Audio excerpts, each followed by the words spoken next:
বাপেরা, নওজওয়ানেরা, তরুণেরা, এ নবী পাকের প্রেমিকেরা, আখরি জামানা আল্লাহ নবী জানিয়ে দিলেন মসজিদ ভর্তি নামাজি থাকবে, একজন ঈমানদার থাকবে না।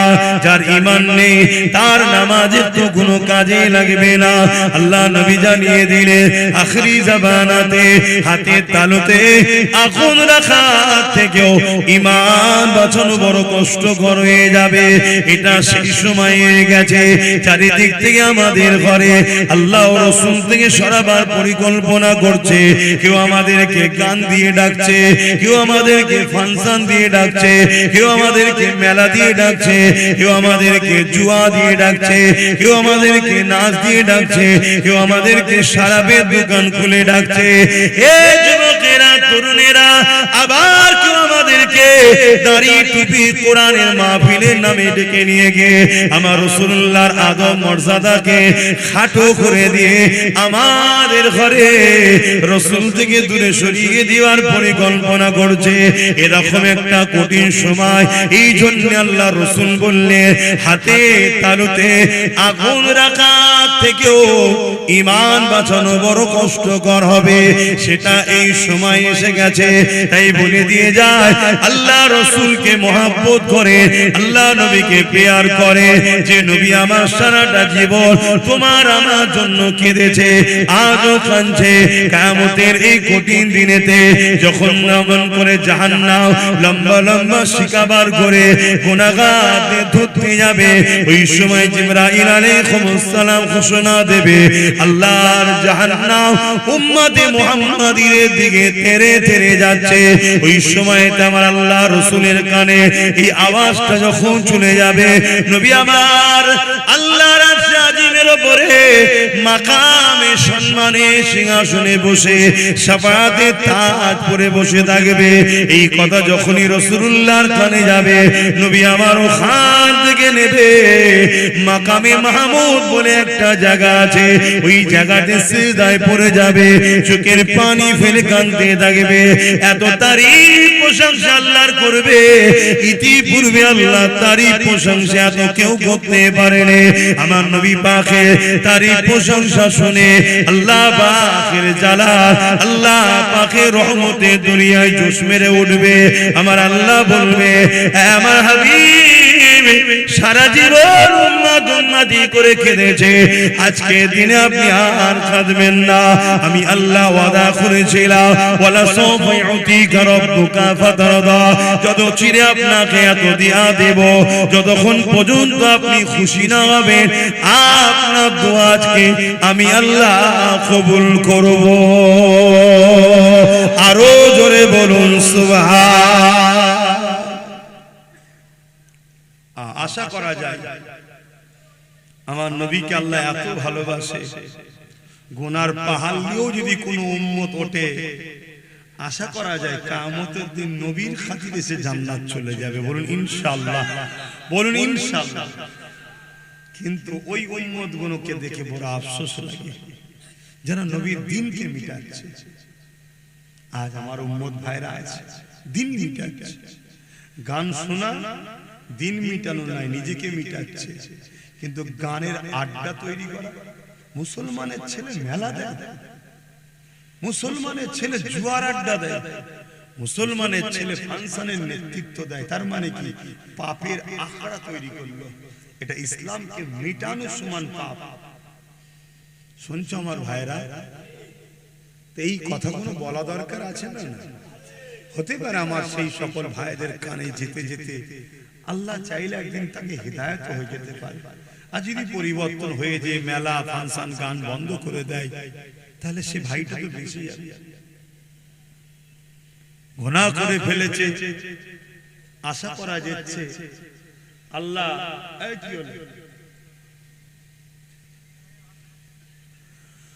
আশা করা যায় গুনাহ যদি হয়ে যায় নবী তো শাফাআত করবেন, হয়তো নাজাত হয়ে যেতে পারে। খবরদার আমার ভাইরা, নবীর কষ্টের ইসলামের ক্ষতি করো না। আল্লাহ নবী জীবনে কত কষ্ট হয়েছে, এ নওজওয়ানেরা, আল্লাহ নবী জীবনে এমনও দিন গেছে নবী আমার সিজদায় পড়ে রয়েছে, মক্কার জালিম বেঈমানেরা আমার নবী পাকের পিঠের উপরে পচা ভুঁড়ি দুম্বার ভুঁড়ি চাপিয়ে দিয়েছে। আল্লাহ নবী সিজদা থেকে মাথা তুলতে পারছে না, একদিকে দুর্গন্ধ আর একদিকে ভারী এই পচা দুম্বার ভুঁড়ি নিয়ে নবী আমার সিজদায় পড়ে গিয়ে সুবহান রাব্বিল আলা তাসবিহ পড়ে যাচ্ছে। নবী পাকের কলিজা টুকরি খাতুনে জান্নাত দেখতে পেয়ে তখন তিনি ছোট ছিলেন, আব্বা জানের পিঠ থেকে এই পচা দুম্বার ভুঁড়ি খানা নাবাতে লেগেছে। ছোট ছোট নুরানি হাত দিয়ে আর পচা দুম্বার ভুঁড়ি নাবাতে পারছে না, একদিকে দুর্গন্ধ আর একদিকে ভারী। খাতুনে জান্নাত তখন ছোট ছিলেন, আর চোখের পানি আমার আব্বাকে কে এত কষ্ট দেয়। এদিকে জালিম নিষ্ঠুর পাশা অত্যাচারীরা বসে বসে মজা নিতে লেগেছে। এমনও দিন গেছে আল্লাহ নবীকে এত ভুঁড়ি দিয়েছে, নবী পাকের পিঠে এত পচা দুম্বার ভুঁড়ি চাপিয়েছে, আমার নবী পাক পুরো ঢাকা পড়ে গেছে, নিঃশ্বাস নিতে পারছে না। খাতুনে জান্নাত আব্বাকে খোঁজে, খোঁজ করতে করতে যখন এই পচা দুর্গন্ধময় ভুঁড়ি দেখতে পায়, খাতুনে জান্নাত আন্দাজ করে এই জায়গাতে হয়তো আব্বা রয়েছে। এই পচা দুম্বার ভুঁড়িকে সরিয়ে সরিয়ে সরিয়ে ওর ভেতর থেকে দয়া নবী মাথা তোলে। এ যুবকেরা, তরুণীরা, বাপেরা, এত কষ্ট আমার নবী কেন পেয়েছে? আমার নবী ইনসাফের কথা বলেছে তাই। এত কষ্ট আমার নবীর উপরে হয়েছে কেন? আমার নবী গরিবদের পক্ষে ছিল তাই। এত কষ্ট আমার নবীর উপরে হয়েছে কেন? আমার নবী নারীদের অধিকারের পক্ষে ছিল তাই। এত কষ্ট আমার নবীর উপরে দিয়েছে কেন? আমার নবী ইনসাফ, ইনসানিয়াত, মানবতা, তাওহীদ, এক আল্লাহর পক্ষে মানুষকে ডেকেছে তাই। এই যুবকেরা, তুমি আমি নবীর উম্মত দাবি করি, তুমি আমি যদি আজ ন্যায়ের পক্ষে না থাকি, মানবতার পক্ষে না থাকি, ইনসাফের পক্ষে না থাকি, নারীর অধিকারের পক্ষে না থাকি, গরিবের পক্ষে না থাকি, এতিম বিধবাদের পক্ষে না থাকি, তাহলে কেমন উম্মত তুমি আমি হলাম?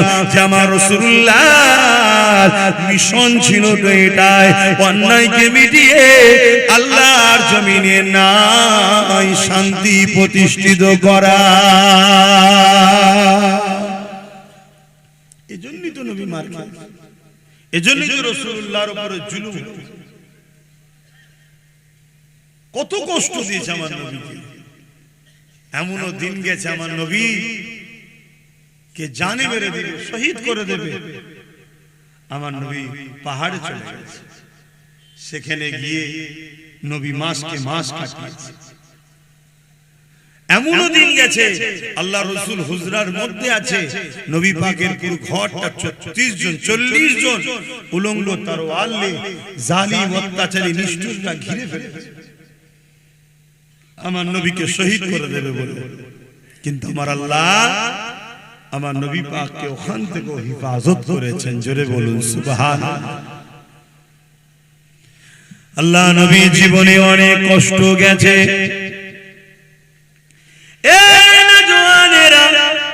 আল্লাহ নবী যখন মক্কার মানুষের কাছে দিনের কথা বলে, মক্কার মানুষ শুনতে চায় না। নবী আমার তায়েফের জমিনে চলে যায়। এদিকে মক্কার জালিম নিষ্ঠুর নেতারা তায়েফের মানুষদিগকে জানিয়ে দেয়, মক্কা থেকে মুহাম্মদ রাসূলুল্লাহ যাচ্ছে, যিনি তাওহীদের কথা বলে, যিনি গরিবের ইনসাফের কথা বলে, যিনি নারীদের অধিকারের কথা বলে, যিনি মানবতার কথা বলে, যিনি ন্যায়ের কথা বলে, যিনি প্রেম ভালোবাসার কথা বলে। এই তায়েফের সরদারেরা মুহাম্মদ রাসূল যা বলে ঠিকই সত্য কথা বলে, কিন্তু মুহাম্মদ রাসূলের কথা মতো চললে আমরা যে মানুষের উপরে সন্ত্রাসী করে টিকে রয়েছি, মানুষের উপরে আতঙ্ক করে টিকে রয়েছে, মানুষকে ভয় খাইয়ে টিকে রয়েছে, মুহাম্মদ রাসূলের কথা যদি মেনে নেওয়া যায় তাহলে আমাদের অন্যায় অন্যায় অত্যাচারের সাম্রাজ্য মিটে যাবে। এই মুহাম্মদ রাসূলকে তায়েফে জমিনে ঢুকতে দিও না, তাকে বাধা দাও, বাধা দাও। আজকে দিনে তো সেই রাসূলুল্লাহর পক্ষে যারা কথা বলে তাদেরকে বিভিন্ন মাহফিলে বাধা দেওয়া হয়, তাদেরকে বিভিন্ন জায়গায় রোকা হয়। কেন রোকা হয়? এরা গেলে মুহাম্মদ রাসূলের কথা বলবে, এরা ইনসাফের কথা বলবে, এরা ইনসানিয়াতের কথা বলবে, এরা মানবতার কথা বলবে। কেন? আল্লাহ কোরআনের মধ্যে জানিয়ে দিয়েছে, এ দুনিয়ার মানুষেরা কুনতুম খায়রা উম্মাতিন উখরিজাত লিন-নাস তা'মুরুনা বিল মারুফ ওয়া তানহাউনা আনিল মুনকার। আল্লাহ আমাদেরকে দুটো কাজ দিয়েছে, অন্যায়কে মিটিয়ে দাও, ন্যায়কে প্রতিষ্ঠিত করো। এই অন্যায় মিটাতে গিয়ে যদি তুমি শহীদ হয়ে যাও, অন্যায়কে মিটাতে গিয়ে জালিমদের হাতে যদি মারা পড়ে যাও, এ যুবকেরা আল্লাহ রাসূল জানালেন তাদের জন্য মরণের আগে, জান বেরোবার আগে আল্লাহর জান্নাতকে দেখিয়ে দেওয়া হয়। আর যদি এই লড়াইয়ে লড়তে গিয়ে, ন্যায়কে প্রতিষ্ঠিত করতে গিয়ে, অন্যায়কে মিটাতে গিয়ে আর যদি এই লড়াইয়ে কেউ গাজী হয়ে যায়, বিজয় হয়ে যায়, আমার আল্লাহ তাকে দুনিয়াতে গাজীর সম্মান দেয় এবং পরকালে পুরস্কার জান্নাতে রেখেছে। আমাদের তো দুটো কাজ আল্লাহ দিয়েছে নাকি? কথা বলে, অন্যায় মিটাও, ন্যায়কে প্রতিষ্ঠিত করে, তো কাজ আমাদের। আমরা সেটা করছি? আমরা তো অন্যায়ের সঙ্গে গা মিলিয়ে চলছি। আমরা তো জুলুম বন্ধ করা ছেড়ে দিয়ে জুলুম করছি। আমাদের অনেকের ধারণা হয়ে গেছে ইসলাম নামাজ, রোজা, দাড়ি, টুপি, হজ, যাকাত, নামাজ পড়লেই হয়ে গেছে, রোজা রেখে নিয়েছি হয়ে গেছে, একবার হজ করলেও মিটে যাবে। এটা ইসলাম শুধু নয়। হ্যাঁ, এটা ইসলাম, কিন্তু শুধু এটা নয়। সমাজে এতিমের উপরে জুলুম হবে, আপনি এতিমের পাশে দাঁড়াবেন না, আর আপনি বলছেন আমি নামাজ পড়েছি। সমাজে বিধবার উপরে অত্যাচার হবে, আপনি তার পাশে দাঁড়াবেন না, আপনি বলছেন আমি রোজা রেখেছি। মানুষ মসজিদগুলোকে যেভাবে কারুকার্য ভাবে করছে, হ্যাঁ আল্লাহর ঘরকে ভালোবাসেন, করুন, কিন্তু অপরদিকে এই সমাজের গরিবদের ঘরে মানুষ দেখে, আল্লাহর ঘর কাঁচা হলেও নামাজ হয়ে যাবে, কিন্তু গরিব যদি খেতে না পায়, ওই সমাজের প্রত্যেককে কিয়ামত দিন আল্লাহর কাছে জবাব দিতে হবে। কথা শুনছেন তো নাকি? হ্যাঁ, আপনি প্রতিবেশী, আপনার প্রতিবেশীর খোঁজ নিতে হবে না? এটা কি ইসলাম নয়? কিয়ামতের দিন অনেক লোককে আল্লাহ ধরবে, তুমি কোথায় যেতে চাও? সে বলবে আল্লাহ আমি নামাজ, রোজা, হজ, যাকাত করেছি, আমি জান্নাতে যেতে চাই। আমার আল্লাহ তখন বলবে, আবু দাউদ শরীফের হাদিস, দুনিয়ায় যখন আমি ভুখা ছিলাম, ক্ষুধার্ত ছিলাম, তুমি কি তখন আমায় খেতে দিয়েছিলে? বান্দা তো অবাক হয়ে যাবে কিয়ামতের দিন, আল্লাহ আপনি তো আল্লাহুস সামাদ, কারো মুখাপেক্ষী নাই, ক্ষুধার্তর তো মুখাপেক্ষী আপনি নন, তাহলে আপনাকে কেন খেতে দিতে হবে? আমার আল্লাহ বলবেন, তোমার গ্রামে অমুক ঘর, অমুক গরিব, অমুক এতিম, সে তো ক্ষুধার্ত ছিল, সেটা কি আমার নয়? ওকে যদি দিতে আমাকে দেয়া হতো, ওকে দিওনি, আমাকে দিওনি, আমি তোমায় আজ জান্নাত দেব না। আজকে বলুন, গরিবদের পাশে কেউ আছে? বলেন, আমার কথা বলেন, গরিবদের কেউ দেখে? এটা কি ইসলাম নয়? আল্লাহ নবী বসে আছেন, এক ইহুদি আসলো, আল্লাহ নবীকে জিজ্ঞাসা করলো, ইয়া রাসূলুল্লাহ, হাবিবাল্লাহ, ইসলামের সবথেকে ভালো কাজ কোনটা? আল্লাহ নবী নামাজের কথা বলেন, রোজার কথা বলেন, হজের কথা বলেন, দাড়ি টুপির কথা বলেন, জুব্বা পাগড়ির কথা বলেন, মসজিদ মাদ্রাসা বানানোর কথা বলেন। আল্লাহ নবী বলেছিলেন, ইসলামে সব থেকে ভালো কাজ হলো ক্ষুধার্ত মানুষকে খানা খাওয়ানো।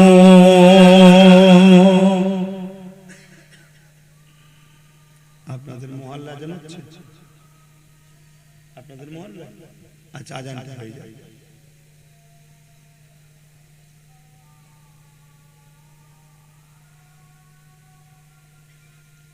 খুব ঠান্ডা এই এলাকাটায়। হ্যাঁ, আমি ভাবতেই পারছি আমি ঠান্ডায় খুব নিজে জড়ো হয়ে গেছি।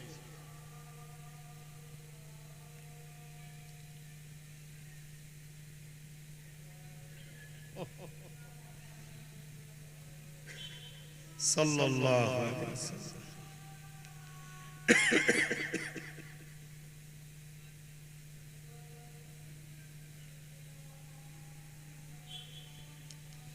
সাল্লাল্লাহু আলাইহি ওয়াসাল্লাম। কুররাত আইনা বিকা রাসূলুল্লাহ।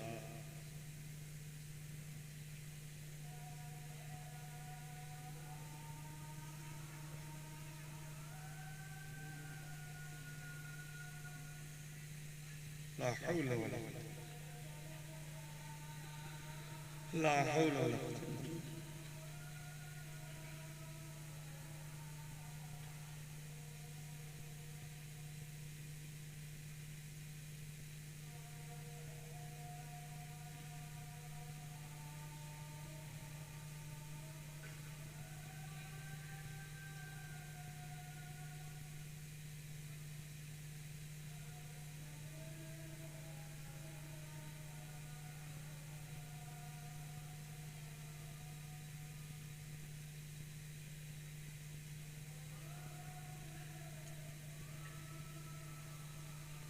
الله الله الله.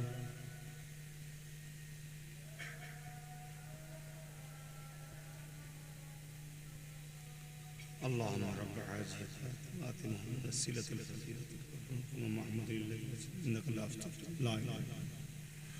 درود شريف اللهم صل على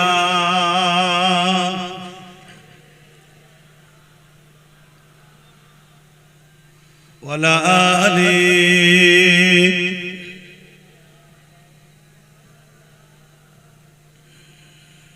मेरी उल्फत मदीने से यूं ही नहीं, मेरे आका का रोज़ा मदीने में है।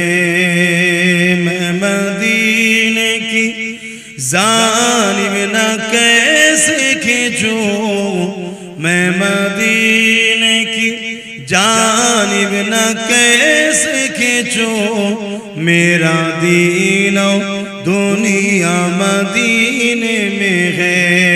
मेरी उल्फत मदीने से यूं ही नहीं, मेरे आका का रोज़ा मदीने में है। अर्ज़ अजीब से बढ़ के जिसका बड़ी शान है, रोज़ाए मुस्तफ़ा जिसकी पहचान है। रोज़ाए मुस्तफ़ा जिसकी पहचान है, जिसका हम पल्ला कोई मुअल्ला नहीं, जिसका हम पल्ला कोई मुअल्ला नहीं, एक ऐसे मुहल्ला मदीने में है। मेरी उल्फत मदीने से यूं ही नहीं, मेरे आका का रोज़ा मदीने में है। अल्लाहुम्मा सल्ली अला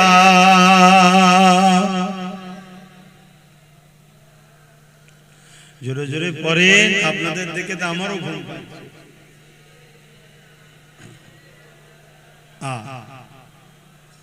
হ্যাঁ ভাই, আমরা তো বলতে এসেছি ঠিকই, আপনাদের ঘরেও বলিয়ে নিতে হয়। আমরা বলতে এসেছি ঠিকই, কিন্তু আপনাদের ঘরেও বলিয়ে নিবার সহযোগিতা করতে হয়। এত যদি ঝিমিয়ে যান তাহলে আমাদেরও তো অবস্থা খারাপ হয়ে যাবে। তাহলে ইসলাম সব থেকে ভালো কাজ হলো ক্ষুধার্ত মানুষকে খানা খাওয়ানো। জোরে বলুন সুবহানাল্লাহ। আল্লাহ নবী বলছেন কেউ যদি এতিমের মাথায় হাত বোলায় সেজন্য আমি রাসূলুল্লাহ আমার মাথায় হাত বোলালো। জোরে বলুন সুবহানাল্লাহ। কেউ যদি এতিমের পরনের কাপড় দেয় সেজন্য আমি রাসূলুল্লাহ আমাকে কাপড় দিল। কেউ যদি এতিমের পিপাসা মিটায় আমি রাসূল তার ময়দানে মাশরে আবে কাউসারের পানি দিয়ে পিপাসা মিটাবো। জোরে বলুন সুবহানাল্লাহ। আর আজকে এতিমদের অবস্থা কি? এই কঠিন ঠান্ডায় রাস্তাঘাটে ফুটপাতে দেখা যায় না হাজার হাজার বাচ্চা এতিমরা কত কষ্টে কাটাচ্ছে তারা। আজ আমাদের আছে আমরা জড়িয়ে একটু গরম হয়ে যাচ্ছে, কিন্তু গরিব এতিমদের কি হয় এগুলো ভাবতে হবে। এটাই দরদ, মানুষের উপর দয়া মায়া থাকা দরকার।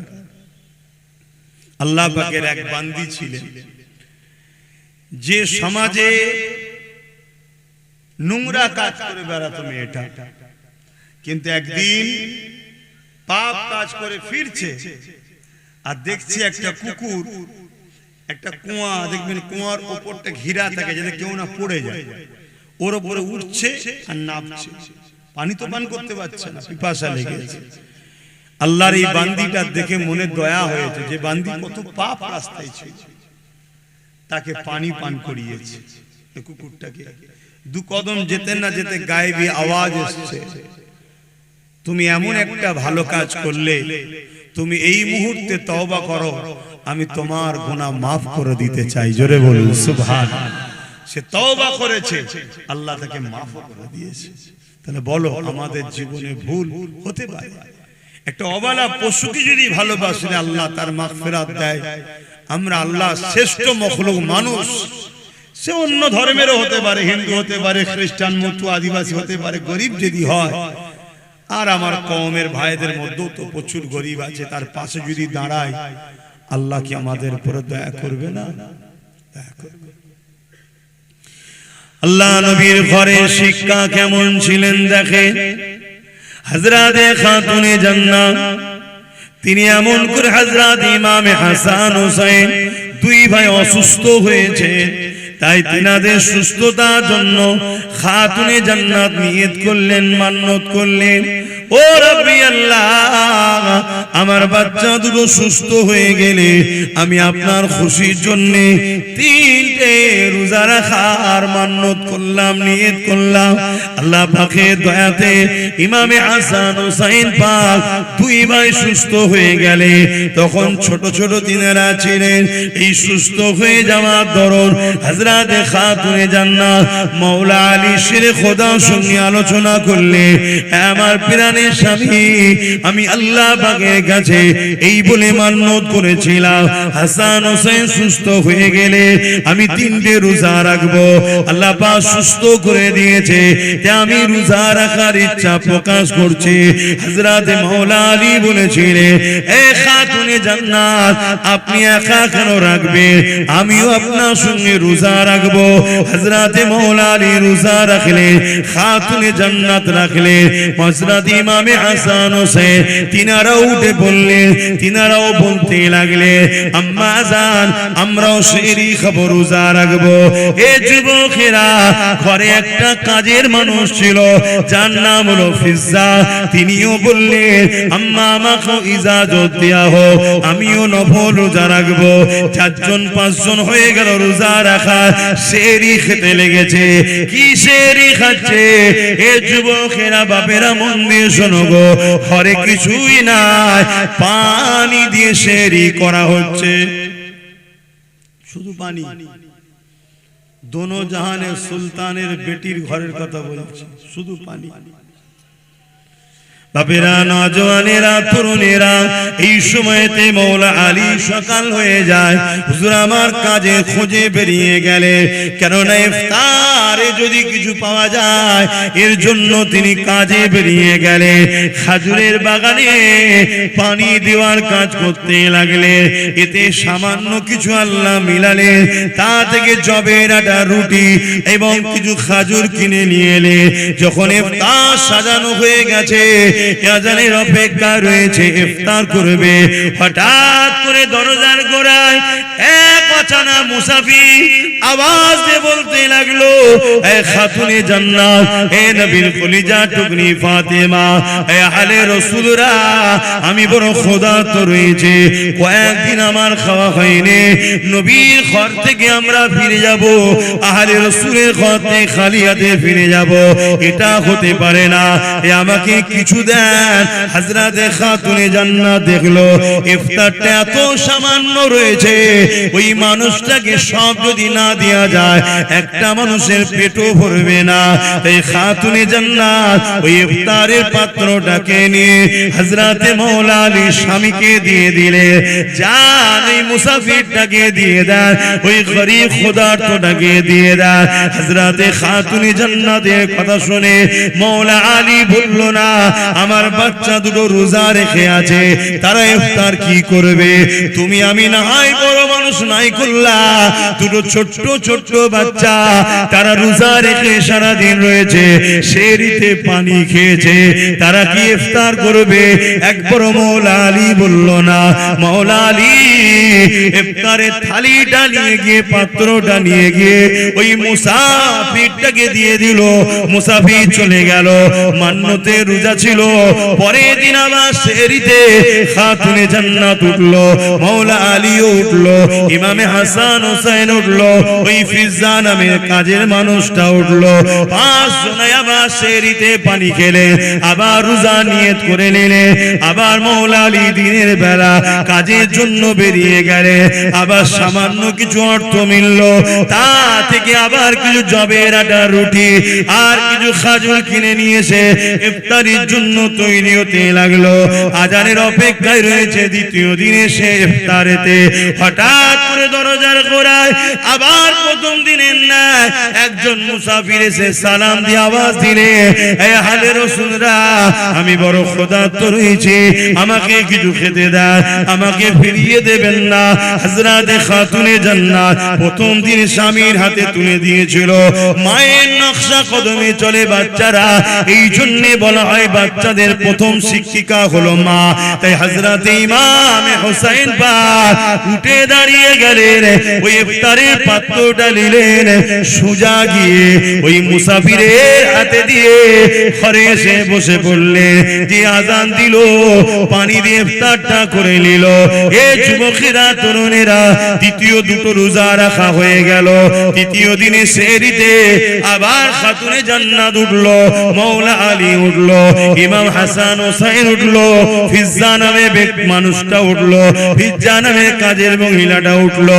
এমন করে সেহরিতে আবার পানি খেলেন, তিন রোজা নিয়ত করে নিলে। 3 দিনের দিনে মাওলা আলী তিনি আবার কাজে বেরোলেন। একভাবে পানি ছাড়া অন্য কিছু যার পেটে পড়েনি জিনার, তিনি বড় দুর্বল হয়ে গেলে। 3 দিনে তিনি বড় কষ্ট করে কাজ করে সামান্য কিছু আবার অর্থ পেলে, তা দ্বারা জবের আটা, রুটি আবার খাজুর নিয়ে ঘরে ফিরলেন। 3 দিনের দিনে শরীর চলছে না। আমার নওজওয়ানেরা, নিজের দিকে তাকাও আর নবীর বংশের দিকে তাকাও। খানদানে রাসূল, আওলাদে রাসূল, নবীর কলিজা টুকরি খাতুনে জান্নাতের দিকে দেখো, ইমাম হাসান হোসেনের দিকে দেখো, মাওলা আলীর দিকে দেখো। পুরো কায়নাত জান্নাতের জন্য তৈরি হয়েছে, সেই ইমাম হাসান হোসেনের দিকে দেখো। তাদের জিন্দেগিটা কেমন ছিল, আর আমার তোমার জিন্দেগি কেমন হচ্ছে। এত আল্লাহ শান্তি দিয়েছে, তাও আমরা ইসলাম থেকে দূরে সরে যাচ্ছি। আল্লাহ ছাড় দিয়েছে, ছেড়ে দেয়নি, আমাদেরকে ধরবে। এ নওজওয়ানেরা, 3 দিনের দিনও আগে 2 দিনের মতো যখন ইফতার হয়ে গেছে এক মুসাফির অজিনা এসে আওয়াজ দিতে লাগলেন, এ আহলে রাসূলরা বড় ক্ষুধার্ত রয়েছি, কিছু দেন, ফিরিয়ে দেবেন না। প্রথম দিনে খাতুনে জান্নাত মওলা আলীর হাতে দিয়ে পাঠিয়েছিল, দ্বিতীয় দিনে ইমামে হোসেন হাসান পাক নিজে আগিয়ে চলে গেছে, তৃতীয় দিনে ইমামে হোসেন পাক ছোট ভাই তিনি উঠে দাঁড়িয়ে গেলে ইফতারের পাত্রটা নিয়ে আগিয়ে গিয়ে মুসাফিরকে দিয়ে পানি পান করে ইফতারটা করে নিলে। এ যুবকেরা, তরুণেরা, বাপেরা, আল্লাহ রাসূল ঘরে চলে এলেন ইশারাতে, এসে বলতে লেগেছে, মারে কি এমন কাজ তোমরা করেছো যার জন্য আল্লাহ বড় খুশি হয়ে গেছে। খাতুনে জান্নাত শুনিয়ে দিলেন, আল্লাহ নবী চোখ দিয়ে পানি বেরোতে লাগলো যে আমার পেটি দুনিয়ায় কি হালে রয়েছে, ইমাম হাসান হোসেন কি হালে রয়েছে, আমার জামাই মওলা আলী কি হালে রয়েছে। কিন্তু নবী আমার ওখানেও হাত তুলে দোয়া চেয়ে বলেন, আল্লাহ আমার পেটির সংসারে তুমি রুজির বরকত দাও, আমার হাসান হোসেনের সংসারে বরকত দাও। নবী আমার ওটা দোয়া করেন, ওখানেও নবী আমার দোয়া করেছে, আল্লাহ পাক আমার উম্মতিদের হেফাজত করে। আরো জোরে বলুন সুবহান। আজকে সেই উম্মত আমরা কি করছি বলুন? বললেই তো আব্বাস সিদ্দিকীকে সমালোচনা করছে, গালি দিচ্ছে, ফোনে হুমকি দিচ্ছে, কাঁচা কাঁচা গাল দিচ্ছে বাপ মা তুলে। কেন? আজ ইসলাম মিটে যাচ্ছে, কথা বলছি তাই। ইসলাম মিটে যাচ্ছে, কথা বলছি তাই। ভাবুন, আল্লাহ কিন্তু ছাড়বে না। কত কষ্ট করে তারা এই দিনের জন্য সব কিছু কুরবান করেছে, আর আজকে আমরা আরাম আয়েশের জিন্দেগি কাটিয়ে ইসলামকে ক্ষতি নিজেরাই করছি।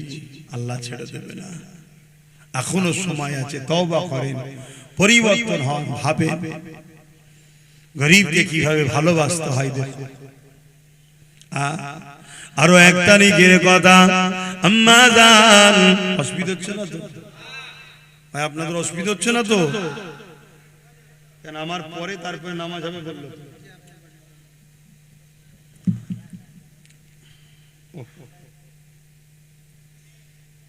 আরো এক তারিখের কথা, আল্লাহ নবীর কলিজার টুকরি খাতুনে জান্নাত দুনিয়া থেকে চলে যাবার সময় হয়েছে।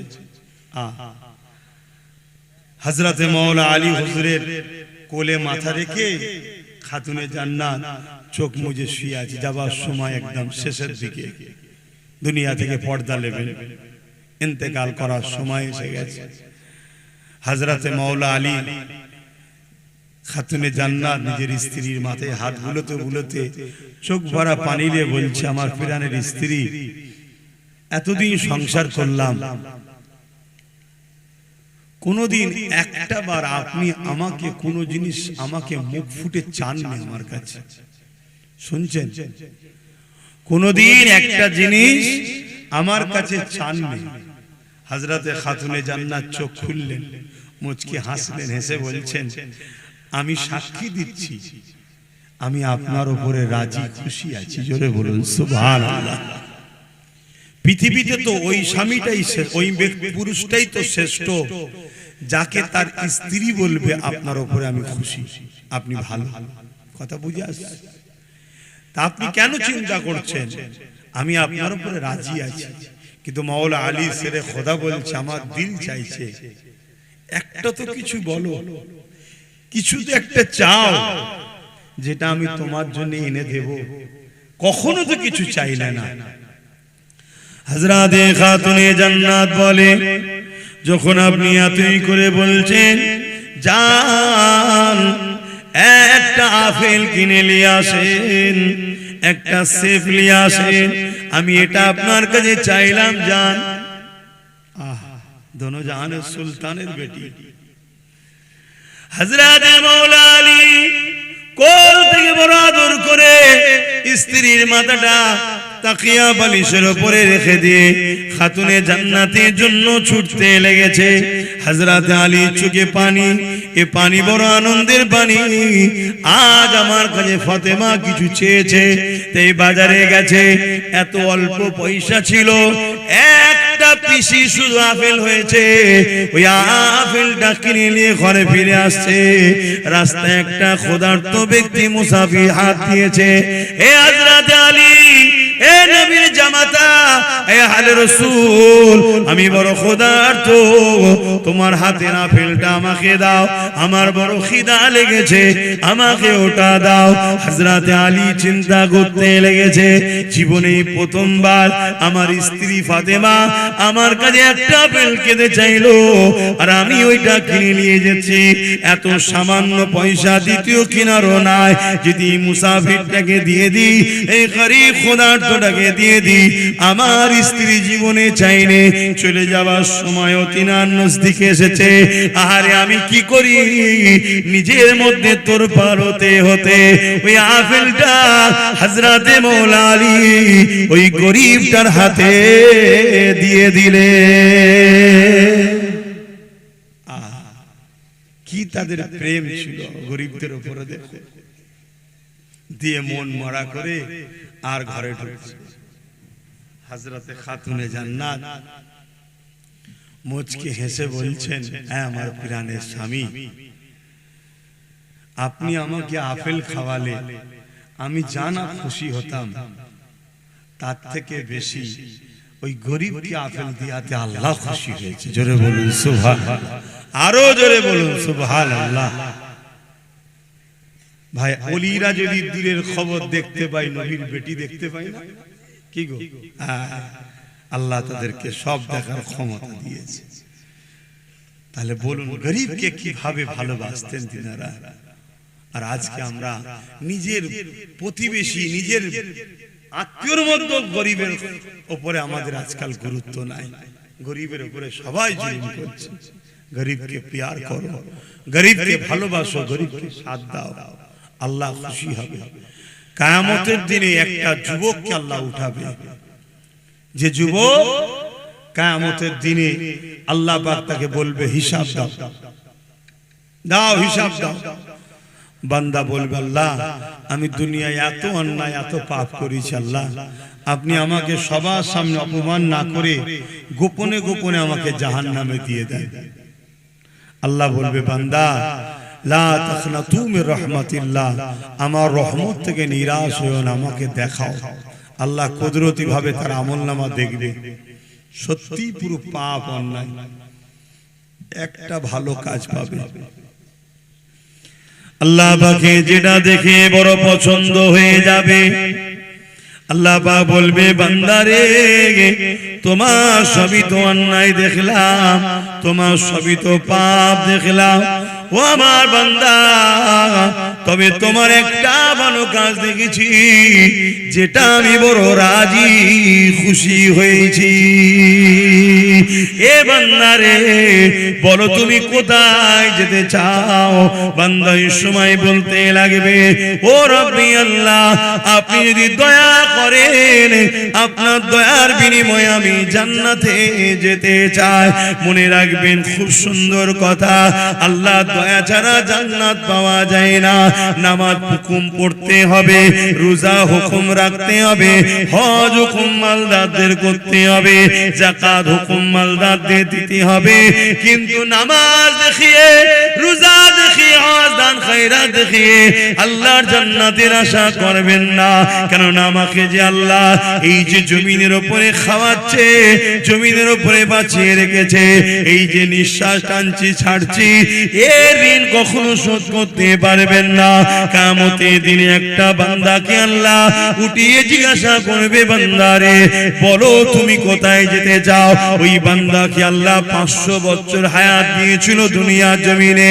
ওই বান্দা বলতে লাগবে, ও রব্বি আল্লাহ, 4 480 বছরের বেশি ধরে দুনিয়া জমিনে জ্ঞান বিবেক হওয়ার পর থেকে আপনাকে সিজদা দিয়ে দিয়ে পেট পিঠ বেদন করে কোমরকে ধনুক বানিয়ে দিয়েছি এবং রোজা রেখে রেখে পেট পিঠকে সমান করে দিয়েছি। ও রব্বি আল্লাহ, জঙ্গলে পাহাড়ে গিয়ে নোনা পানির এলাকাতে ওই জায়গায় গিয়ে আমি আপনার ইবাদত করেছি 480 বছরের বেশি। আজকে দিনে আল্লাহ আপনার কাছে আমি জান্নাত যেতে চাই, জান্নাতে যাব। আল্লাহ পাক ওই সময় বলবে, ওরে আমার ফেরেশতারে, এই বান্দাকে আমার জাহান্নামটা একটু দেখিয়ে নিয়ে আসো।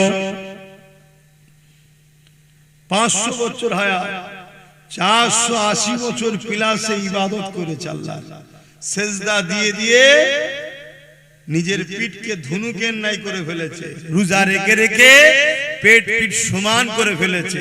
এত আল্লাহর ইবাদত বান্দেগি করেছে। লোকালয় ছেড়ে গিয়ে পাহাড় জঙ্গলে ছিল। সেই বান্দাকে আল্লাহ ফেরেশতা বলবে, আল্লাহ বলবে, ফেরেশতা একে তোমার জাহান্নাম ঘুরিয়ে নিয়ে আসো, দেখিয়ে নিয়ে আসো। এ নওজওয়ানেরা, আল্লাহর ফেরেশতারা তাকে নিয়ে যাবে।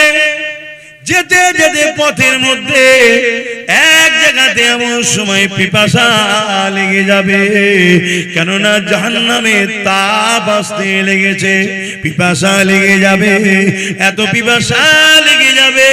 ওই সময় ফেরেশতাদেরকে ওই বান্দা বলতে লাগবে, ও আল্লাহ পাকের ফেরেশতারে, আমাকে বড় পিপাসা লেগেছে, আমাকে পানি পান করো।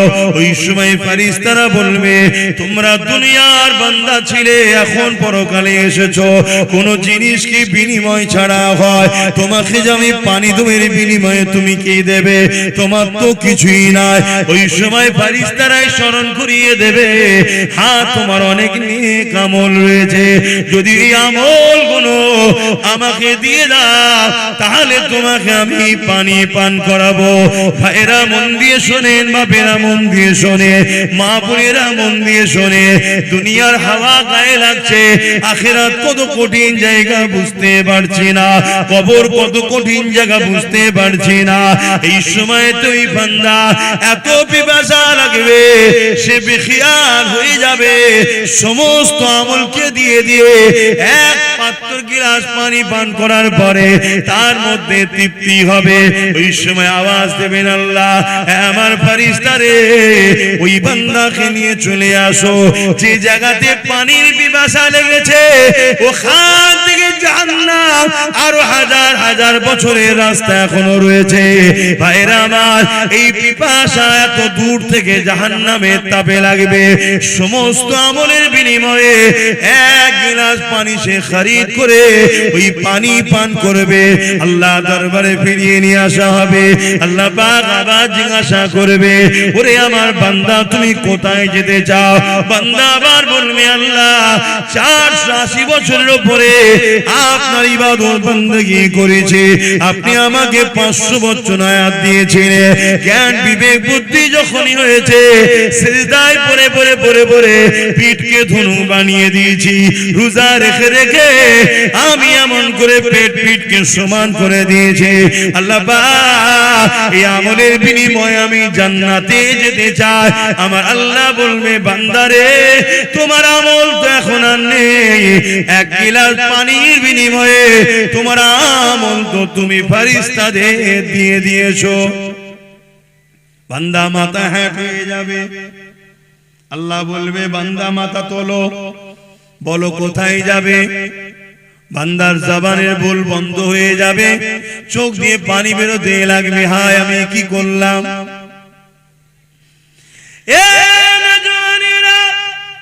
আল্লাহ পাক ওই সময় বান্দাকে বলবে, ওরে আমার বান্দারে লজ্জিত হোস না, তুই দুনিয়ায় সত্যি কোনো খারাপ কাজ করিস না, কোনো পাপ কাজ করিস না, কোনো অন্যায় কাজ করিস না। জ্ঞান বিবেক বুদ্ধি থেকে এই জিন্দেগির 500 বছর হায়াতে 480 বছর পিলার আমার জন্য তুই কাটিয়েছিস সত্য কথা। বলতো বান্দা, ওই নুনা পানি পাহাড় এলাকায় তোকে ঠান্ডা পানি সেই রক্তে এবং ইফতারের রক্তে কে দিত? বান্দা বলতো দেখে, ওই পাহাড়ি লুনা এলাকাতে কে তোর জন্য আঙ্গুরের গাছ তৈরি করে দিয়েছিল, যেখান থেকে মিঠা আঙ্গুর হতো তুই খেতে? কে তোর জন্য এই জায়গায় ইফতারের সময়তে নানা রকম ফলমূল তৈরি করে দিত? ওই সময় বান্দা লজ্জিত হয়ে চোখের পানি ফেলে বলবে, হে আল্লাহ, আপনি খাওয়াতে। বান্দা রে, তোকে কে সুস্থ রেখেছিল? বান্দা বলবে, আল্লাহ আপনি রেখেছিলেন। বান্দা রে, তোকে সিজদা দিবার ক্ষমতা কে দিয়েছিল? বান্দা বলবে, আপনি দিয়েছিলেন। বান্দা রে, কে তোকে ওখানে সুস্থ রেখে ভালো রেখে ওই ঠান্ডা নহরের পানি দিয়েছিল? বান্দা বলবে, আল্লাহ আপনি দিয়েছিলেন। এ বান্দা, তাহলে বল আমার এই ঋণগুলো কি দিয়ে শোধ করবে? এখন তো আমল সব দিয়ে দিয়েছি, এবারে ঋণ কি করে শোধ করবে? বান্দা বড় লজ্জিত হয়ে গিয়ে বলবে, আল্লাহ আপনি আমাকে ক্ষমা করে দিন। আল্লাহ, আল্লাহ আমি বড় অন্যায় ভুল করেছি। আল্লাহ আমি বুঝতে পেরে গেছি আমি জান্নাত যাব, কিন্তু আপনার দয়া ছাড়া জান্নাত যেতে পারি না। এ যুবকেরা, তরুণেরা, আল্লাহ পাকের দয়া তো বড়। সাবাকাত রাহমাতি আলা গাযাবি, আল্লাহ রহমত ও গজবের প্রতিযোগিতায় আমার আল্লাহর রহমত প্রতিবারে ফাস্ট হয়ে যায়।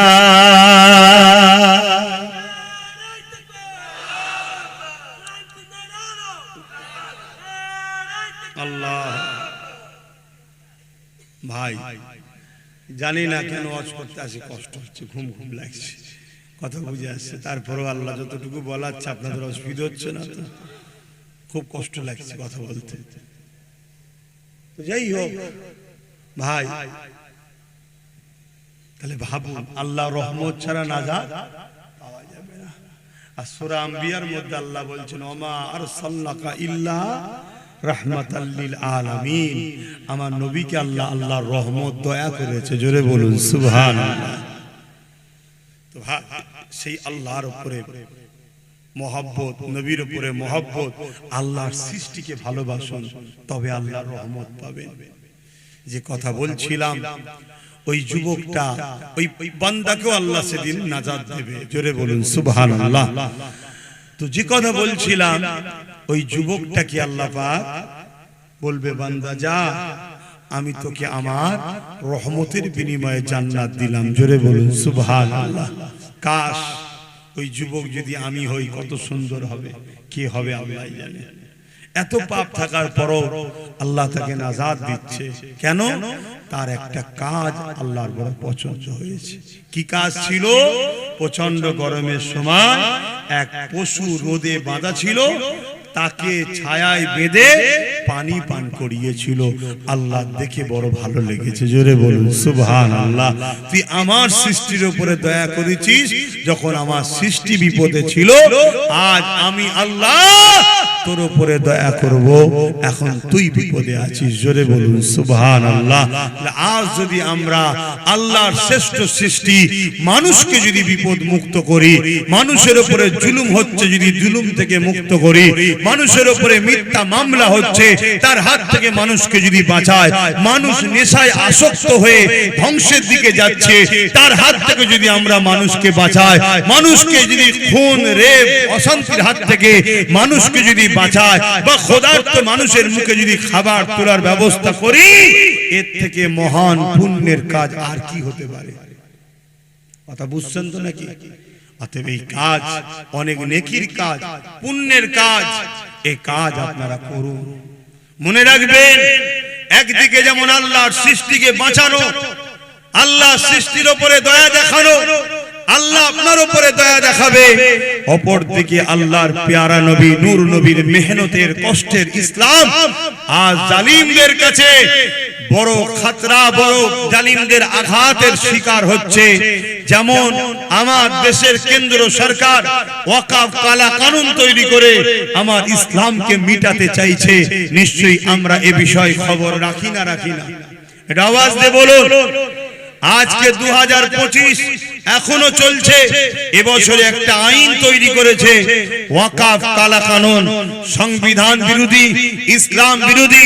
এই আইনকে মানি না শুধু বললে হবে না, এই আইনকে বন্ধ করিয়ে মসজিদ মাদ্রাসা ইসলামের সম্পদকে বাঁচাবার জন্য জান মাল উৎসর্গ যদি আমরা করতে পারি, এর বিনিময়ে হাসতে হাসতে আল্লাহর নাজাত জান্নাত পাওয়া যাবে। জোরে বলুন সুবহানাল্লাহ। আরে মরণ তো একদিন হবে। কবে হবে? যেদিন লেখা আছে সেদিনই হবে। ঘরের মধ্যে দৌড় দিয়ে বসে থাকলো মরণ সেদিনই হবে।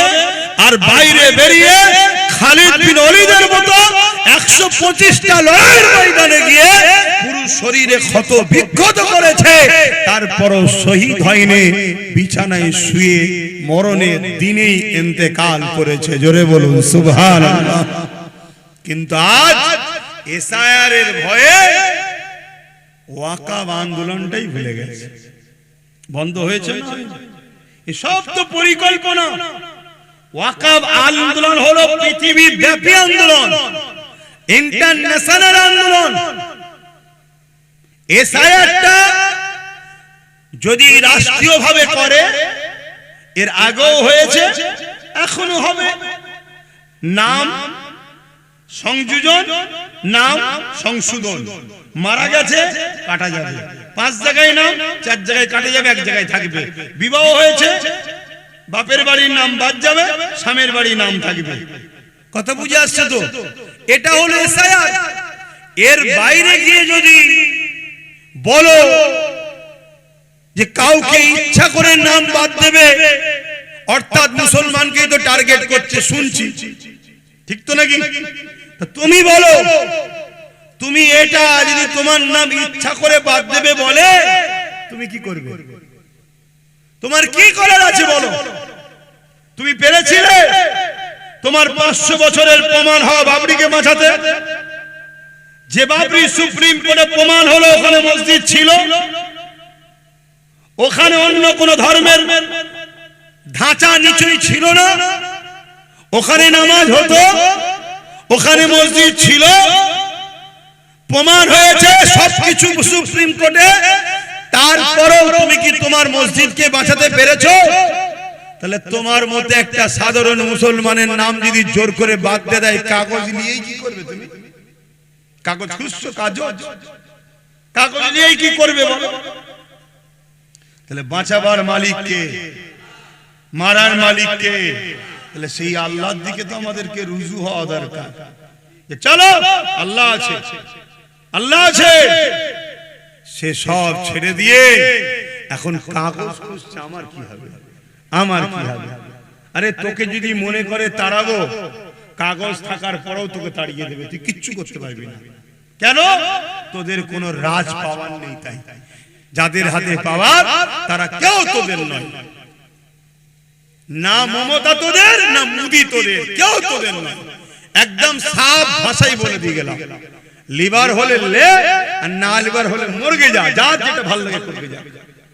কিন্তু আমার বক্তব্য এটা, আল্লাহর দ্বীনের ঘর, মসজিদ, মাদ্রাসা, কবরস্থান, ঈদগাহ, খানকা, যেটা ইসলামের পহচান, 29 লক্ষ বিঘে জায়গা মুসলমান ধর্মের অ্যাসেট, মুসলিম ধর্মের পহচান, আজকে সেইটাকে মিটিয়ে দিবার প্ল্যান চলছে।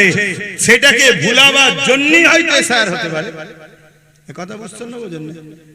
সেটা ভুলাবার জন্য তো হতে পারে। সেটা ভুলে গেছি আমরা। সেটা কোনো আন্দোলন নেই। আলহামদুলিল্লাহ আজকের তারিখ পর্যন্ত প্রত্যেকটা জলসায় হলো একটুখানি হলো আমি বলছি ওয়াকফ নিয়ে, একটুখানি হলো আমি আলোচনা করি। কেন করি? শুধুমাত্র আমার মালিককে রাজি করার জন্য, যে আল্লাহ আমি আমার ক্ষুদ্র ক্ষমতায় আলোচনা করছি। এ জাতি যদি আমার সাথ দিত, আমার হাতে যদি অনেক পাওয়ার থাকতো, তাহলে হয়তো আল্লাহ আরো জোর আন্দোলন হতো। কিন্তু আজ আমার যতটুকু ক্ষমতা মালিক, আমি ততটুকু করছি। কিন্তু তোমাদেরকে কৈফিয়ত দিতে হবে তো আল্লাহর কাছে। বলো, ওয়াকফ ভুলে গেছি না যাইনি? বলো বলো বলো, ভুলে গেছি। খুব সাবধান হও। আল্লাহ যদি তোমাকে দেশে রাখবে বলে, কারো বাপের মাজাল নেই তোমাকে দেশ থেকে সরাতে পারে। যে সরাতে যাবে আল্লাহ তাকে দুনিয়া থেকে সরিয়ে দেবে। শুনছেন তো নাকি? আর তোমাকে যদি আল্লাহ না সাহায্য করে, তুমি কাগজ রাখো আর যার পিছনেই দাঁড়িয়ে থাকো, তোমাকে কিন্তু তাড়িয়ে দিলে তোমার কিচ্ছু করার ক্ষমতা নাই। তাহলে কি আমি বলছি নাকি তুমি কাগজ টাগজ খুঁজবে না, করো না, কিন্তু তোমার মূল জায়গাটালে তোমার খবর নেই কেন? তোমার মূল বিষয়টা খবর নেই কেন? আর এই সব বিষয়গুলো আলোচনা করলে আবার একদল লোক আছে ওয়াজকে কাটিং করছে, কাটিং করে ছোট ছোট করে 29 minute 30 minute 20 minute 29 second 30 second 20 second সব আমার বিরুদ্ধে প্রচার করছে ভুলভাল, যাতে করে সমাজ আমাকে ঘৃণা করে, সমাজ আমাকে ভুল বোঝে, এসবও চলছে। এক কথা বুঝছেন তো ভাই? আবার কিছু উলামাকে দেখছি, কিছু সবাই না, কিছু পীর পীরজাদা বক্তাকে দেখছি যারা ওয়াকাফ ভুলে গেছে, তাদের দুনিয়ার নেতা নেত্রীদেরকে জিতাবার জন্য পেরেশানে আছে। শুনছেন তো নাকি? তাদের মসজিদ লিদের কথা নেই। এই সব কিছুকে খেয়াল করে আমি যখন কিছু কথা কিছু কিছু জায়গায় বলেছি, সেগুলোকে পুরো না দিয়ে কেটে কুটে উল্টো পাল্টা করে ছড়িয়েছে। সমাজে বিভ্রান্ত ছড়াবে না ছড়াবে না? একটু বলুন না গো, বিভ্রান্ত ছড়াবে না ছড়াবে না? বিভ্রান্ত ছড়াচ্ছে। তার মধ্যে একটা বিভ্রান্ত হলো আব্বাস সিদ্দিকী বলেছে টিএমসি কে ভোট দেওয়া হারাম। শুনেছেন আপনারা? একটু হ্যাঁ কি না বলবেন তো? কারা কারা শুনেছেন একটু হাত তুলে সাক্ষী দেন। শুনেছেন? বাবা, তাহলে গালি গালাজও করেছেন তো নাকি? আমাকে গাল দেন না কেন? একটু শখ যাই দাও না, দিচ্ছে তো অনেকে, অনেকে তো দিচ্ছে। হায় হায় হায়, কি জন্য দিচ্ছি রে? না ওর বেঈমান জালিম অত্যাচারী শয়তান নেতা নেত্রীর বিরুদ্ধে বলেছি তাই গাল দিচ্ছে। আর ওদের বেঈমান শয়তান জালিম নেতা নেত্রীগুলো আমার আল্লাহর মসজিদ মাদ্রাসার বিরুদ্ধে বলেছে, তখন ওদের মুখে কোনো কথা নেই। তাহলে মুসলিম না মুসলিম সূরাতে মুনাফিক? এটা আওয়াজ দিয়ে বলো। অ্যাকচুয়ালি আমি কি বলেছি সময় আর নেই তো, একটু বলবো 2-5 মিনিট, অসুবিধা হচ্ছে? খুব মন দিয়ে শোনেন। অ্যাকচুয়ালি আমি হুজুর পাক সাল্লাল্লাহু আলাইহি ওয়াসাল্লামের একটা হাদিস মানুষের সামনে রেখেছি। কি? অন্যায় দেখলে হাত দিয়ে রোখো, আমার নবী বলছেন। কি দিয়ে রোখো? হাত দিয়ে। যদি হাত দিয়ে রুখতে না পারো, মুখ দিয়ে প্রতিবাদ করো। মুখ দিয়ে যদি প্রতিবাদ করতে না পারো, অন্তর থেকে ঘৃণা করো। এই অন্তর থেকে ঘৃণা করার কথা বলে আল্লাহ নবী বলেছে এটা হলো একেবারে দুর্বল ঈমান। কোনটা? অন্তর থেকে ঘৃণা করা, এটা হলো কি? দুর্বল ঈমান। মজবুত 1 নম্বর ঈমান কোনটা? হাত দিয়ে প্রতিবাদ করা, হাত দিয়ে রুকা অন্যায়কে। 2 নম্বর ঈমান কোনটা? মুখ দিয়ে প্রতিবাদ করা। দুর্বল ঈমান কোনটা? অন্তর থেকে ঘৃণা করা। যদি অন্তর থেকেও ঘৃণা না করতে পারে, তারপরে আর কোনো ঈমানের স্তর নেই। শুনছেন? এটা বলে আমি বলেছি কেন্দ্রের জালিম সরকার সংখ্যাগরিষ্ঠতা দেখিয়ে ওয়াকাফ কালা কানুন তৈরি করেছে। মসজিদ মাদ্রাসা কবরস্থান ঈদগাহ খানকা এগুলোকে প্রমোটিং করে বড় বড় কর্পোরেটদের হাতে তুলে দেবে, বিক্রি করে দেবে। এটা যে কেন্দ্র সরকার করতে চাইছে, এটা নাই না অন্যায়? এটা আওয়াজ দিয়ে বলবেন সবাই, অন্যায়। রাসূল কি বললেন? অন্যায় দেখলে হাত দিয়ে রোখো। তাহলে এই অন্যায়কে রুকার জন্য হাত দিয়ে রুখতে হবে না হবে না? ধরুন কোন মুসলমান হাত দিয়ে রুখতে পারলো না, দুর্বল, তাহলে মুখ দিয়ে প্রতিবাদ করতে হবে। ধরুন মুখ দিয়েও প্রতিবাদ করতে পারলো না, দুর্বল, তাহলে অন্তর থেকে ঘৃণা তো করতে হবে। তা না করে যদি কোন মুসলমান এই কেন্দ্রের জালিম সরকারকে ভোট দেয়, তার কি ঈমান থাকবে? আমি এটা বলেছি প্রথমে, বলে দ্বিতীয় বলেছি কি এই মসজিদ মাদ্রাসার জন্য আন্দোলন করব কেন্দ্র সরকারের বিরুদ্ধে। কার বিরুদ্ধে? জোরে বলো। কারণ আইনটা ও করেছে, ওর বিরুদ্ধে আন্দোলন করব। আর রাজ্য সরকার যদি বলে যে ওর বিরুদ্ধে আন্দোলন আমার রাজ্যে করা যাবে না, কেন আমার দাদা হয়, দিল্লি চলে যাও, এখানে আন্দোলন করলে সব থেকে বড় দুশ্মন আমি হব। তাহলে এ মসজিদ মাদ্রাসার দুশ্মন না দুশ্মন নয়? এই জোরে বলেন। তাহলে মসজিদ ভাঙবে ও, এ বলবে রুখতে পারবি না। কথা বুঝছেন তো নাকি? যদি রুখতে যাস সব থেকে বড় দুশ্মন আমি তোর হব। তাহলে আমার মসজিদের দুশ্মনের বিরুদ্ধে লড়বো, দুশ্মন এ হচ্ছে আমার। তাহলে এ মসজিদের বন্ধু না দুশ্মন? তো মসজিদের যে দুশ্মন হয় তাকে মানে না, আলাদা কথা। অনেক অন্য ধর্মের ভাই মসজিদ মানে না, কিন্তু মসজিদের দুশ্মন নয়। শুনছেন না? শোনেন। ইসলাম মানে না, কিন্তু ইসলামের বিরুদ্ধেও বলে না। মানুষ হিসাবে একে অপরে মিশবে, কারবার করবে, রাজনীতি করবে, সব করবে, মানুষে মানুষে মিশা যায়। কিন্তু তুমি মানো না শুধু তা নয়, তুমি আমাদের ট্যাক্সের পয়সায় দীঘায় মন্দির করতে পারো, আর আমার মসজিদের জন্য লড়তে গেলে তুমি বলবে দিল্লি চলে যাও। তাহলে অন্যায় করছে না নাই করছে? এর বিরুদ্ধে হাত দিয়ে লড়া দরকার আছে না নাই? যদি হাতে না পারো মুখ দিয়ে প্রতিবাদের দরকার আছে না নাই? যদি মুখ দিয়ে না পারো অন্তর থেকে ঘৃণার দরকার আছে না নাই? তা না করে যদি কেউ একে ভোট দেয় তার ঈমান আছে? আমি এটাই বলেছি।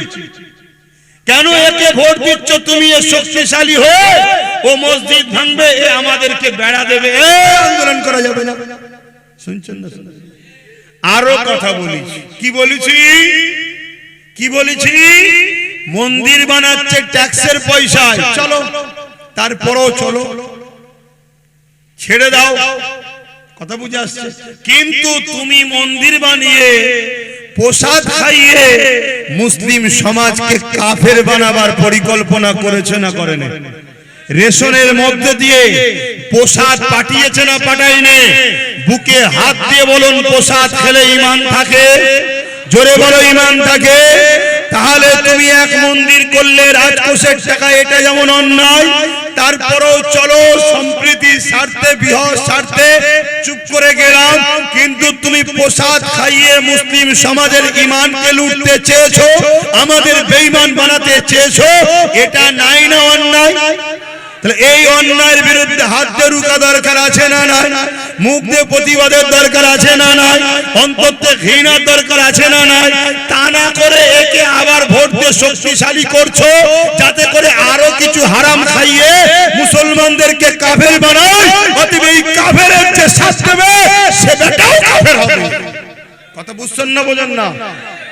তুই রাজনীতি করছিস, করকে যা বাবা, মানুষের রুজি রুটি, কারবার, ব্যবসা বাণিজ্যের কথা বলবি। আমি আসবো, হুজুর মানুষ, জলসা করবো, চলে যাব। তুই রাজনীতির নামে যদি আমাদের ঈমান লুটতে চাস, তাহলে আমার কি দায়িত্ব নয় জাতিকে জাগানো? কথা বলছে না তো? এজন্য আমি বলেছি। কিন্তু এসব কথা বলার পরে আর একটা কথা বলেছি, শুনবেন না? এ বলেছিল কোরআন শেষ হয়ে যাবে, আমার উন্নতি শেষ হবে না। এ কথাটা মানেন? নাই না অন্যায়? এ কথাটা বলেছে নাই না অন্যায়? ওর উন্নতি শেষ হবে, ওর উন্নতি শেষ হবে না হবে না? আমার কোরআন শেষ হয়ে যাবে। দুদিন পরে কোন জাহান্নামে ঢুকে যাবে কোনো ঠিক আছে? হ্যাঁ, ও বলছে আমার কোরআন শেষ হয়ে যাবে। এ কথা বুঝছেন না? এই বিষয়ে মোল্লা মুলি সাহেবদের কথা আছে। ওজন আমি আব্বাস সিদ্দিকী যখন বিরোধী করি, আমার বিরুদ্ধে বলার জন্য অনেক মুলি সাহেব বাজারে আছেন না নয়? হ্যাঁ, এদের ভাড়া করা দালাল, এদের ভাড়া করা দালাল। চিনে রাখো, হতভাগা আকবর এরকম মুলি সাহেবকে পয়সা দিয়ে দালাল তৈরি করেছিল, যাদের দ্বারা দ্বীনে ইলাহি কোরআনের বিরুদ্ধে কিতাব লিখেছিল। শুনছেন? হ্যাঁ, দ্বীনের স্বার্থে বলে যাচ্ছি। এতে যদি আব্বাস সিদ্দিকীর কপালে খোদা যা লিখে রেখেছে আমি সেটা মানতে রাজি। কথা বুঝে আসছে না? নাই? দ্বীনের জন্য বলতে হবে না হবে না? আমার বাপেরা কি বলছেন বলতে হবে না হবে না? হ্যাঁ, তোমার পেট দেখছ আব্বা, আমার মায়েরা মদের টাকা খুব লিচ্ছ, হ্যাঁ মদ বিক্রি করার টাকা দিচ্ছে বাড়ি বাড়ি, ওই টাকায় তুমি ছেলেকে খাওয়াচ্ছ। মনে রেখে দিও তোমার ছেলে এত বিস্ফোরা হবে, একটু বড় হতে দাও না, চুলের মুঠি ধরে পিটবে। তুমি কত তাবিজ করবে মা, কোন তাবিজ কাজে লাগবে না, কেন গোড়াই গন্ডগোল করে ফেলেছে। শুনছেন তো নাকি না গায়ে লাগছে সব? এখনো সময় আছে, তওবা করো। এবারে এসব বলার পরে একটা কথা বলেছি কি, যদি কেউ বলো যে এ মিস করে বলে ফেলেছে, এটা স্লিপ হয়ে গেছে, শুনছেন তো নাকি, এটা ভুল করে বলে ফেলেছে, যদি কেউ বলে, শুনছেন তো নাকি, আমি তখন এটাও বলেছি তাহলে একে ক্ষমা চাইতে বলো, একে বলো যে আমার ওটা বলা ভুল হয়েছে, তোমরা আন্দোলন করো কিন্তু রাস্তা বন্ধ করো না। কেন আমার বাংলায় যাতে মানুষ চলতে পারে, হ্যাঁ বলার অধিকার আছে, তার রাজ্য সে দেখবে না, সে দায়িত্ব আছে। কিন্তু দিল্লি চলে যাও বললি তুই, মানে দাদাগিরি দিচ্ছি, মস্তান হয়ে গেছি না, ক্ষমতা খুব। হ্যাঁ শোন, এখানে অনেকে ছিল, আমরা সরে যেতে না, রাস্তার কুকুরও তাকে চিনতে পারে না। আর কথা ভুল বলছি? বিগত দিন অনেকে বলেছিল অনেক কিছু, আমরা যেই পাশ থেকে সরে গেছি হুঁচুট খেয়ে গুঁজুরে পড়ে গেছে, গার্ডও চলে গেছে, আর রাস্তায় গেলে কোনো কুকুরও দেখেনি যে আমাদের মুখ্যমন্ত্রী এসছে রে, কেউ বলেনি। কথা ভুল বলছি? আমাদের ভোট নেবে আর আমাদেরকে দিল্লি দেখাবে, এটা অন্যায় হচ্ছে না? নাই হচ্ছে। এরপরও আমি বলেছি যদিও ক্ষমা চেয়েলাই, তাহলে আমি বলবো না ক্ষমা চেয়েছে। যতদিন না ক্ষমা চাইবে, আল্লাহ যতদিন আমায় বলাবে আমি বলবো। কারো যদি আপত্তি হয়, সেই মুসলমানকে বলবো কলেমায় রুদ্ধ কবুর পরে নতুন করে মুসলমান হন। তোর কাছে বেঈমান নেতা আগে, ইসলামের দুশমন আগে, তোর কাছে কোরআন দিন আগে নয়। তুই এত নিকৃষ্ট হয়ে গেলি, তওবা কর, কলেমা পড়। কোন মুসলমান যদি এর পক্ষে থাকে তার ঈমান থাকবে না। শুনছেন তো নাকি? হ্যাঁ, যদি ক্ষমা চেয়ে এলাই তাহলে ভিন্ন বিষয়, রুজি রুটি কারবারের ব্যাপার, দুনিয়াদারি ব্যাপার, চল বাবা, ওটা তোর যার যাকে ভালো লাগে নিয়ে করকে যা, তখন অন্য জায়গায় আসবে, যে যার দলের হয়ে প্রচার করবে। কিন্তু এ তো আমার দিনকে মিটাতে চাইছে, ও হলো প্রকাশ্য দুশমন, এ হলো বন্ধু সেজে দুশমন। এ কথা বুঝছেন? এজন্য আমার বলার দায়িত্ব আছে না নাই? একটু হ্যাঁ কি না বলে, তাই তো আমি বলছি। কে কে বলছেন বলার দায়িত্ব আছে, একটু হাত তুলে সাক্ষী দেন তো দেখি। আল্লাহকে দেখে লম্বা করে হাত তোলে। আশপাশে দেখেন কেউ হাত তুলতে বাকি আছে কি? দেখেন দেখেন কেউ বাকি আছে কি? লম্বা করে হাত তোলে। কেউ বাকি নেই তো?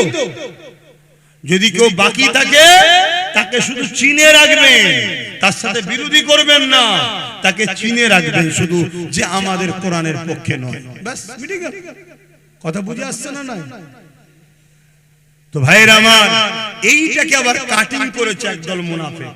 কাটিং করে কোন একটা বুজুর্গ ব্যক্তির ওয়াজের সঙ্গে আমারটা সেটিং করেছে। কোন একজন বুজুর্গ ব্যক্তি, তিনি কোনদিন বলেছিলেন একে সাপোর্ট করার কথা, শুনছেন তো নাকি? সেটা বলেছিল কখন? আজ থেকে 10 বছর আগে। কত বছর আগে? 10 বছর আগে তো আমিও ছিলাম, আপনিও ছিলেন, সবাই তো ছিল, ঠিক না বেটি? আচ্ছা বলুন তো ভাই, আজকে আপনি আমাকে সালাম দিলে উত্তর দেবো না? কালকে যদি আপনি ইসলাম থেকে বেরিয়ে যান, আপনার সাথে সালাম কালাম হবে? 10 বছর আগে বলেছিল নাকি দিল্লি চলে যাও? 10 বছর আগে ওই দুর্গাপুরে বোলডোজার দিয়ে মাদ্রাসা ভেঙেছিল। 10 বছর আগে রাজ্য সরকার বলেছিল যে রাস্তার কুকুরকে খাবার দেবো, কুকুরের বাচ্চাকে, মাদ্রাসার বাচ্চাদেরকে মিড ডে মিল দেবো না, বলেছিল। 10 বছর আগে বলেছিল কোরআন শেষ হয়ে যাবে। 10 বছর আগে বলেছিল কোন একজন এমএলএ মমতাকে আল্লাহ বলছে, নির্মল মাঝি মমতাকে বলছে এটা আমাদের আল্লাহ। মানেন কি হচ্ছে আমার ইসলামটাকে নিয়ে? তোরা রাজনীতি করছিস, করবি যা, আলাদা বিষয়, কিন্তু তুমি রাজনীতির নামে আমার ধর্মকে খিল্লি করবে, ধর্মকে মিটাবার চেষ্টা করবে, তাহলে কথা বলতে হবে। কি বলতে হবে না? হবে না?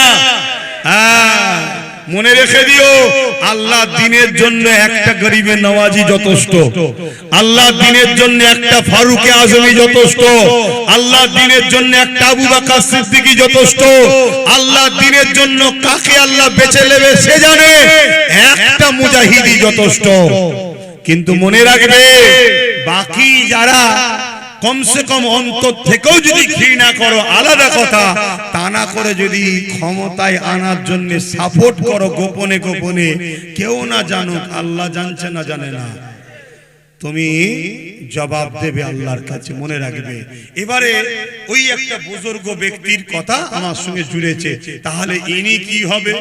আবার অনেকে বলছে এ কথা বললে তাহলে সবাই তো বেঈমান হয়ে গেল। কেন? সবাই যখন দিয়েছিল তখন তো এ কথা বলেনি, এখন বলছে। এখন কেউ একা দেয় কি? দেখ না, যে যে দেবে সে বেঈমান। অসুবিধা কি আছে? পীর বলে ফতোয়া কি আলাদা নাকি? মুফতি বলে ফতোয়া আলাদা নাকি? মাওলানা বলে ফতোয়া কি আলাদা নাকি? নবীর হাদিস কেটে দাও। আল্লাহ নবী মিশকাত শরীফের হাদিসে বলছে, কেউ জালিম জানার পরে তাকে যদি কেউ সাপোর্ট করে, সহযোগিতা করে, তাকে যদি কেউ সাথ দেয়, সে ইসলাম থেকে বেরিয়ে যাবে। শুনছেন না? শুনুন। সব থেকে বড় জুলুম কোনটা? ইসলামের বিরোধী করা না? সব থেকে বড় জুলুম কি ইসলামের বিরুদ্ধে কথা বলা না? কোরআনের বিরুদ্ধে কথা বলা কি সব থেকে বড় জুলুম নয়? তাহলে এত বড় জালিম জানার পরও, খুন খারাপি তো অগেত করছে, এত কিছু জানার পরও তুমি যদি সাথ দাও, মিশকাত শরীফের হাদিস রাসূলের, ইসলাম থেকে বেরিয়ে যাবে। এক কথা বুঝছেন না? বোঝেন না? এবার এইটা আমি কি ঘরে ঘরে বুঝাচ্ছি না মাইকে? জোরে বলে।